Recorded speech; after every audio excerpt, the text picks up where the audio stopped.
Across the United States, a silent and devastating crisis is unfolding within the lives of our children and teenagers. It does not always show itself with outward signs of trouble, but it is there, festering in the quiet moments of their days and nights. This is the youth mental health crisis, a growing emergency that demands our immediate and unwavering attention. The statistics paint a grim but necessary picture of the reality our young people are facing. We are seeing unprecedented levels of anxiety, depression, and hopelessness take root in a generation that should be filled with promise and optimism for the future. This is not a distant problem. It is happening right here, in our communities, in our schools, and within our homes, touching families from every walk of life. The numbers are staggering and should serve as a wake-up call for every adult. According to the Centers for Disease Control and Prevention, a shocking 1 in 3 high school students now reports persistent feelings of sadness or hopelessness, a significant increase from just a decade ago. Even more alarmingly, the National Institute of Mental Health reports that suicide has become the second leading cause of death for individuals between the ages of 10 and 24. This isn't just data on a page. Each number represents a young person struggling, a family in distress, and a community losing a piece of its future. The crisis is real, it is widespread, and its consequences are life-altering. This is not a simple matter of teenage angst or the typical struggles of growing up. The depth of this suffering is far greater than what previous generations experienced. We are witnessing a fundamental shift in the emotional landscape of childhood. The challenges are more complex, the pressures are more intense, and the traditional support systems are often proving inadequate to meet the scale of the need. For every child who bravely asks for help, there are countless others who suffer in silence, either because they do not know how to articulate their pain, or because they fear the stigma that still clings so tightly to conversations about mental health. We must listen to what the data is telling us and recognize this for what it is: a national emergency. The urgency of this situation cannot be overstated. We are at a critical juncture where inaction will only lead to more tragic outcomes. The well-being of our youth is the foundation upon which the future of our society is built. When that foundation begins to crack under the strain of untreated mental illness, the entire structure is at risk. It is our collective responsibility as parents, educators, policymakers, and community members to confront this crisis head-on. We must move beyond simply acknowledging the problem and commit ourselves to building a world where every young person feels seen, heard, and supported in their journey toward mental wellness. The time for passive observation is over. The time for decisive action is now. The escalating crisis did not emerge from a vacuum. It has been fueled by a confluence of modern pressures that have reshaped the experience of being young in America. The COVID-19 pandemic, in particular, acted as a powerful accelerant, casting a long and dark shadow over the lives of children and teens. It abruptly severed their connections to friends, teachers, and the vital routines of school life. The move to remote learning, while necessary for public health, created profound feelings of isolation and loneliness. Young people lost access to the very social structures that are essential for their emotional development, leaving many adrift in a sea of uncertainty, anxiety, and grief for a world that had suddenly vanished. Beyond the pandemic's immediate impact, a pervasive sense of fear has infiltrated the one place where children should feel safest, their schools. The relentless drumbeat of school shootings has irrevocably altered the educational environment. In 2023 alone, the Gun Violence Archive recorded over 300 such incidents.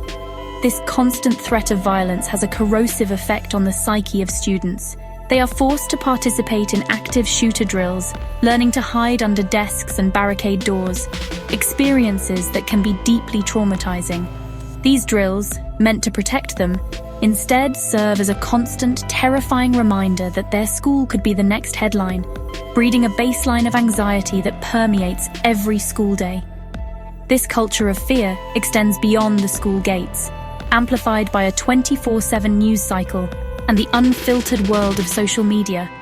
Young people are constantly bombarded with images of conflict, disaster, and social unrest, creating a sense of a world that is inherently unstable and dangerous. Unlike past generations, they have no escape from this stream of information. The pressures to succeed academically, to fit in socially, and to navigate a complex digital landscape are immense. This constant exposure to global and local stresses, combined with the normal challenges of adolescence, creates a heavy emotional burden that many young people are simply not equipped to carry on their own. These compounding factors have created a perfect storm for a mental health decline. The isolation from the pandemic, the tangible fear of violence at school, and the overwhelming nature of the digital age have combined to form a toxic brew of stress and anxiety. We are asking our children to navigate a world that is fundamentally more frightening and isolating than the one we grew up in. It is no wonder that so many are struggling.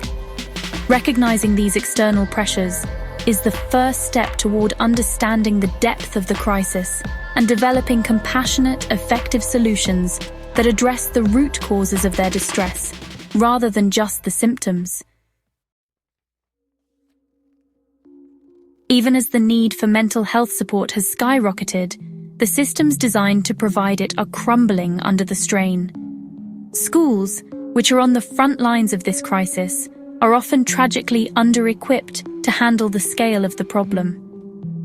A 2023 study by the National Center for Education Statistics revealed a stark reality. Nearly 60% of public schools reported being unable to effectively meet their students' mental health needs due to severe staffing shortages.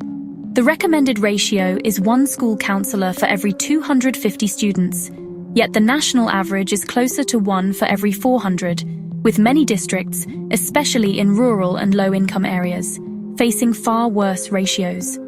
This gap means that students in crisis often have nowhere to turn.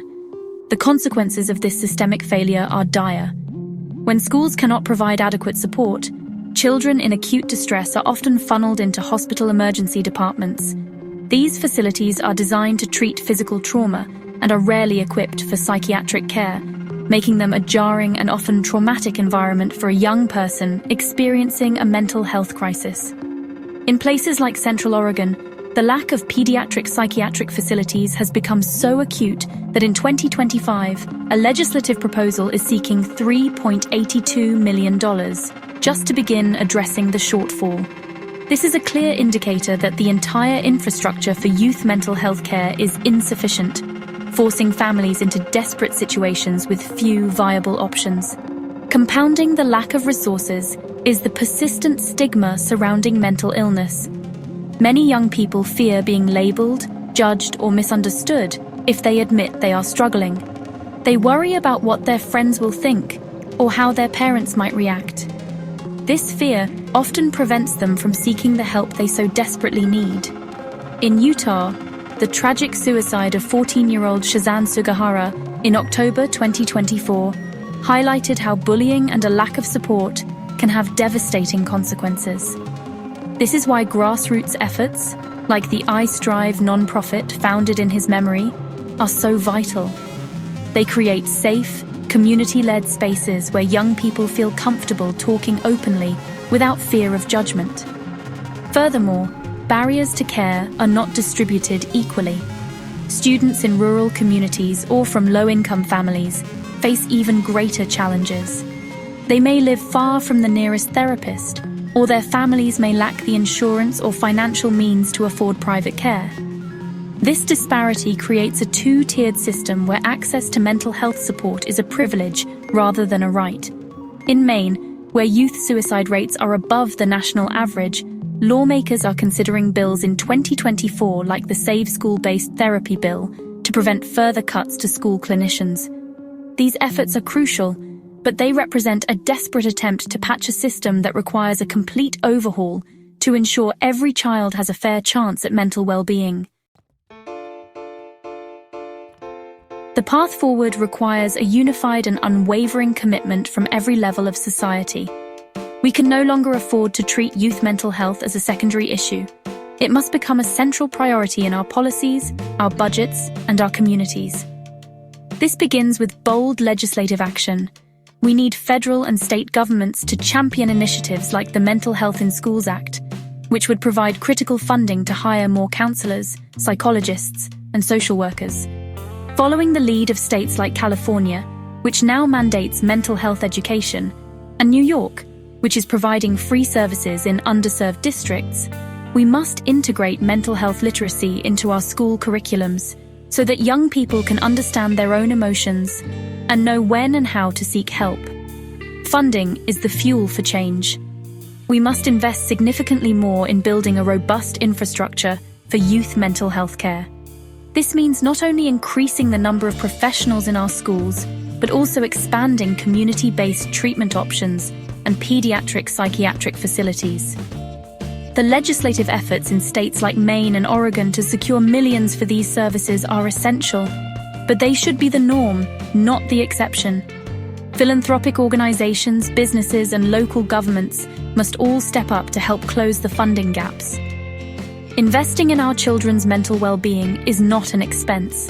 It is the most critical investment we can make in the long-term health and prosperity of our nation. Beyond policy and funding, we must foster a culture of openness and support within our communities. The work of grassroots organizations like iStrive in Utah provides a powerful blueprint. Their upcoming June 2025 event to place rocks with positive messages on a local bridge is a beautiful, tangible act of hope. We can all contribute to this cultural shift. Parents can learn to have open, non-judgmental conversations with their children about mental health. Teachers can create classrooms where emotional expression is encouraged and supported. Friends can learn to recognize the signs of distress in their peers and know how to connect them with a trusted adult. Every small act of compassion helps to dismantle the stigma. This is a shared responsibility. The youth mental health crisis was created by a complex web of societal factors, and it will take a collective effort to unravel it. It requires more than just awareness. It demands action. We must advocate for better policies, demand more resources, and actively participate in creating safer, more supportive environments for our young people to grow and thrive. Let us work together to build a future where every child feels safe at school, supported in their community, and hopeful about what lies ahead. Our children are our future, and their well-being is a cause that must unite us all. The time to act is now.